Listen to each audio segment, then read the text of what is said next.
இலங்கையில் இருந்து 2 குழந்தைகள் உள்பட தனுஷ்கோடி வந்த ஒரே குடும்பத்தை சேர்ந்த 3 பேர் மண்டபம் அகதிகள் முகாமில் தங்க வைக்கப்பட்டனர். இலங்கை மன்னார் மாவட்டம் தலைமன்னார் பகுதியைச் சேர்ந்த யோகவள்ளி, அவரின் குழந்தைகள் அனுஜா, மிஷால் ஆகிய 3 பேர் இலங்கையில் உள்ள தலைமன்னாரில் இருந்து ஃபைபர் படகில் தனுஷ்கோடி கடற்பகுதிக்கு வந்து இறங்கியுள்ளனர். தகவல் அறிந்து தனுஷ்கோடி கடற்படை பகுதியிலிருந்து மெரைன் போலீசார் விசாரணைக்காக 3 பேரையும் மண்டபம் மெரைன் காவல் நிலையம் அழைத்து சென்றனர். விசாரணையில் யோகவள்ளி விருதுநகர் மாவட்டம் வெம்பக்கோட்டை அகதி முகாமில் பிறந்தவர் என்றும் 15 ஆண்டுகளுக்கு முன்பு இலங்கை திரும்பிய இவருக்கு அங்கே திருமணம் முடிந்து கணவருடன் பிரிந்து வாழ்ந்து வந்துள்ளார்.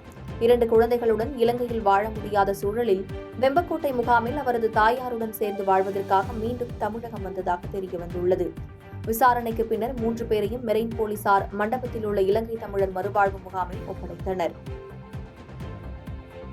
பாதகம் செய்பவரை கண்டால் நாம் பயங்கொள்ளலாகாது பாப்பா, மோதி மிதித்து விடு பாப்பா, அவர் முகத்தில் உமிழ்ந்து விடு பாப்பா.